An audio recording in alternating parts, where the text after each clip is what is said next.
Hey everyone, and welcome back to the channel. Before we dive into this story, don't forget to smash that like button, subscribe, and ring the bell so you never miss an update. And drop a comment letting me know where you're watching from. I'm curious how far this community spreads. Alright, let's get into it. My name is Jamie Voss, and if you told me yesterday that I'd be filming this from a boarded up pantry with a headlamp duct taped to my phone, I'd have laughed in your face. But here we are. I'm a prepper, not the doomsday cult tinfoil hat kind. The practical kind. The kind who stocks up on beans, bullets, and bandages because someone's gotta be ready when the grid goes down. And today? Today, the grid didn't just go down. It got ripped out, stomped on, and set on fire. It started like any other Tuesday. I was at Hank's Supply Depot, a family-owned hardware store on the outskirts of Redwater, Montana. Population, 1-200, mostly ranchers, retirees, and folks who like their privacy. Hank's is my go-to spot for ammo cans, solar panels, and the occasional bag of beef jerky. I was restocking my bug-out bags, adding water purification tablets and extra thermal blankets, when I heard the first scream. Now, Redwater isn't exactly a hotspot for chaos. The worst crime we've had this decade was Old Man Jenkins borrowing a tractor, permanently. So when that scream tore through the parking lot, followed by the sound of shattering glass, my spine went cold. I dropped the jerky and grabbed my Glock. By the time I got outside, the scene was wrong. A woman in a nurse's scrubs was crouched over Hank's cashier, Linda. At first, I thought she was doing CPR. Then I saw the blood. Linda's throat was gone. Just gone. And the nurse, God, her eyes were black, not dark brown, black like oil spilled over marbles. She lunged at me, faster than anything human, and I didn't think, I just fired. The bullet hit her shoulder. She didn't even flinch. That's when I knew this wasn't rabies, wasn't meth, this was something worse. I sprinted back into the store, barricaded the doors with shelves of fertilizer bags, and called 911. Busy signal. Tried the sheriff's personal number. Voicemail. That's when the power died. Phones, lights, everything. Gone. EMP? Solar flare? Didn't matter. My truck's EMP hardened. Thanks to years of paranoia, but it was parked across the lot, surrounded by those things. So I did what any prepper would do. I fortified. Hank's has a steel storage room in the back. Thick walls, no windows. I dragged in every supply I could. Tools, batteries, canned goods, and yes, the jerky. Then I climbed onto the roof to get a better look. Redwater was burning. Cars overturned, people running, screaming. And those things, they moved in packs. Not mindless. Strategic. One group herded survivors toward the town square. Another sabotaged the gas station. I watched Deputy Collins, good guy, taught my kid's scout troop, get swarmed by 3 of them. They didn't eat him. They pinned him down, injected him with something from a silver vial, and left him convulsing in the street. That's when I realized these aren't zombies, but by then it was too late to warn anyone. The sun was setting and the things were circling Hank's. They knew I was here, and they weren't alone. I'm safe for now. The storage room's holding, and I've got enough supplies to last a month. But here's the kicker. My bug-out bunker, it's 20 miles north, and between me and it is a town full of creatures that don't bleed, don't sleep, and really don't want me leaving. Stay tuned. If I make it to sunrise, I'll tell you how I learned the hard way that no plan survives first contact with the enemy. Especially when the enemy isn't what you think. This is Jamie Voss signing off from Day Zero. If you're hearing this, don't trust the black eyes. Sunrise. That's when the real nightmare began. I spent the first night in Hank's storage room, listening to those things scratch at the steel door. Not random scratching either. Rhythmic, like Morse code. 3 quick taps, a pause, then 2 more. Over and over. I didn't sleep. Couldn't. Every time I closed my eyes, I saw Linda's throat. Deputy Collins convulsing. Those black eyes. But here's the thing about preppers. We don't panic. We adapt. By dawn, I'd mapped 3 routes to my truck. Memorized every shadow in the parking lot. Counted every bullet in my Glock, 27. And I'd made a decision. I wasn't dying in a hardware store. Not today. I waited until the scratching stopped. Silence. Then slowly I cracked the door. The store was trashed, shelves toppled, glass everywhere, but no black-eyed freaks. Just the smell of burnt coffee and antiseptic? Weird.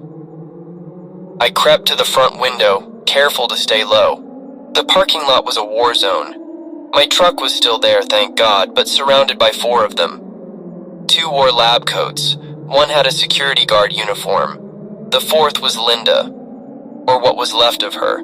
Her jaw hung sideways, but her eyes, still black, still alive. They were circling my truck, methodically slashing the tires.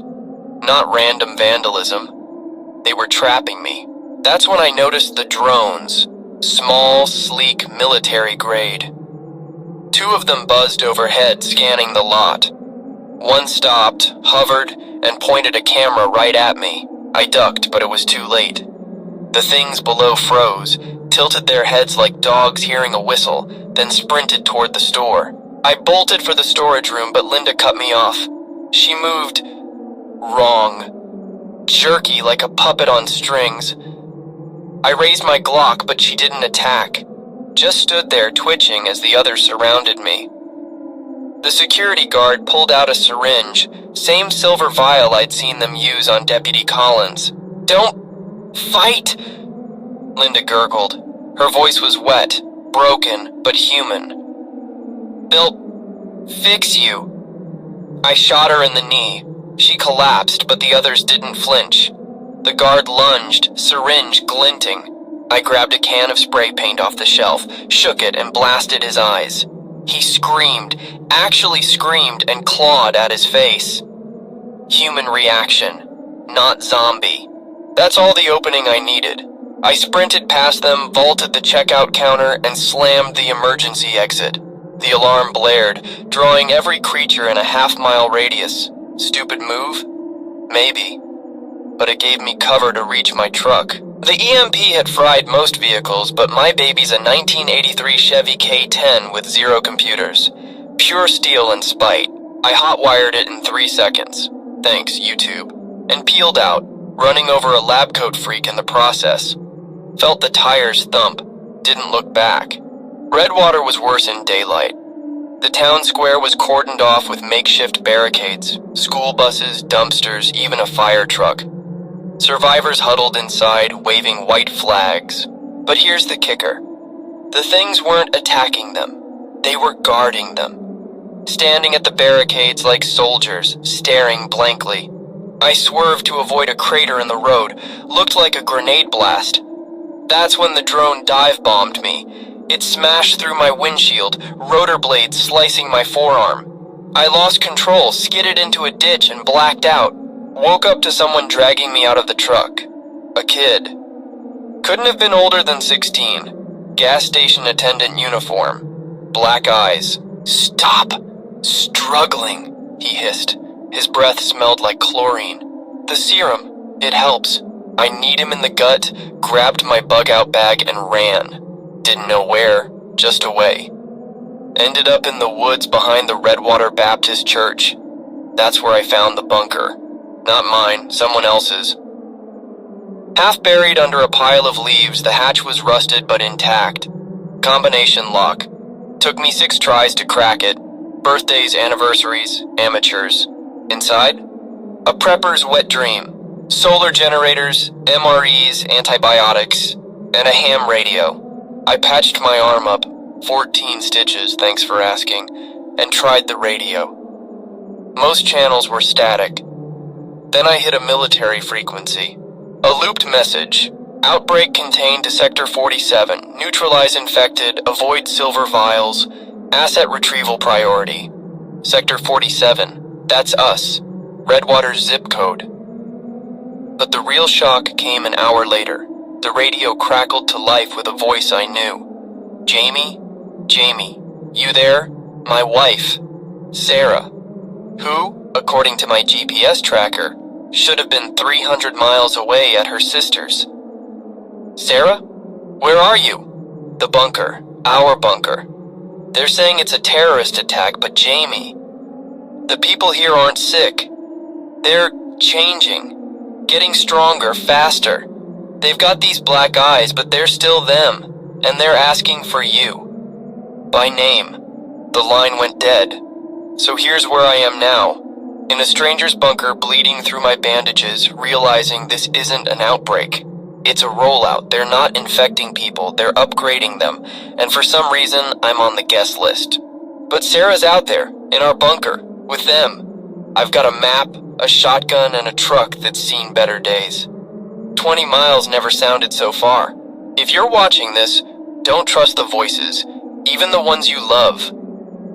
This is Jamie Voss, signing off from Hour 24. If I don't make it, tell Sarah I tried. They were waiting for me. I should have known. The second Sarah said my name over that radio, I should have burned the map and vanished into the mountains. But love makes you stupid. Love makes you drive 20 miles through hell in a truck with no windshield, your arm leaking blood, and your head full of questions you don't want answered. The road to my bunker was a graveyard. Abandoned cars, some still smoldering. Bodies, real bodies, the kind that stay dead, half-eaten by coyotes. And those drones, always watching.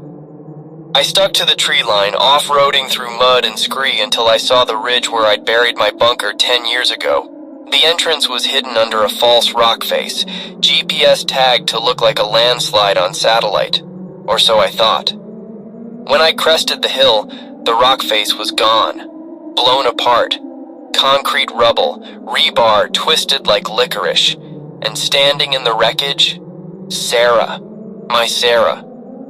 In her pink flannel pajamas, the ones she'd packed for her sisters, no shoes, no coat, and her eyes, black but different. Not oily, glossy, reflective, like a cat's. Jamie? She said, smiling. Her voice was hers, warm, southern. You took your time. I didn't lower the shotgun. What happened here, Sarah? She tilted her head. You built this place to survive the end of the world, but you never asked which end. She stepped closer. They're not zombies, Jamie. They're phase 1. Phase 1 of what? Evolution. She held up a silver vial. This isn't a bioweapon. It's a vaccine. For everything. Cancer. Aging, death, but it's picky. Only works on certain people. People with the right genes. Like you. Like me. I glanced at the bunker ruins. So you blew up our home to sell me on a timeshare? They'll keep coming for you, she said, ignoring the joke. The ones who don't qualify for phase 1, they're scared. They think we're monsters, but we're the future. She reached out. Take the serum, please. Before the military bombs this whole valley. That's when I heard the jets. Sarah didn't flinch. They'll gas Redwater by dawn, kill every phase 1 and phase 0 in the county. Only way out is up. She pointed to the sky. A black helicopter loomed behind the clouds, rotors silent. Stealth tech. Come with me, or die here, a relic. For a heartbeat, I almost did it. Almost took her hand. Then I remembered Linda's throat. Deputy Collins's seizure. The kid at the gas station, begging me to fix him. Sarah, I said. Phase 1 or not, you still can't lie to me. Her smile faltered. You hate pajamas, I said. You've slept in jeans since the day we met. So whatever's in that vial, it didn't upgrade you. It replaced you. Her face went blank, not angry, empty. Asset non-compliant, she said, monotone. Retrieval aborted. The helicopter veered away. Sarah, or the thing wearing her, lunged at me, faster than human. I fired the shotgun. The blast tore through her chest, but she kept moving, tackled me. We rolled into the bunker rubble, her fingers clawing at my stitches. "They'll find you!" she gurgled, black blood bubbling in her throat. "You can't! Run!" I grabbed a shard of rebar and stabbed her in the neck. She went still. The jet screamed overhead, dropping canisters that burst into green smoke. I ran. Didn't look back. Didn't breathe. Just ran. I'm in a cave now, living a nightmare, 10 miles east. My arm's infected. Fever's spiking. And the drones are back. But I've got the ham radio. And a message for anyone still out there. This wasn't an accident. Wasn't war. It was a test. Phase 1 failed. They'll try Phase 2. Somewhere else. Somewhere bigger. They'll say it's a virus. A terror attack. A solar flare. Don't believe it. Don't take the vials. Don't look at the black eyes. And if you're a prepper, burn your bunker. They know where it is. This is Jamie Voss. If you're hearing this, I didn't survive, but maybe you can.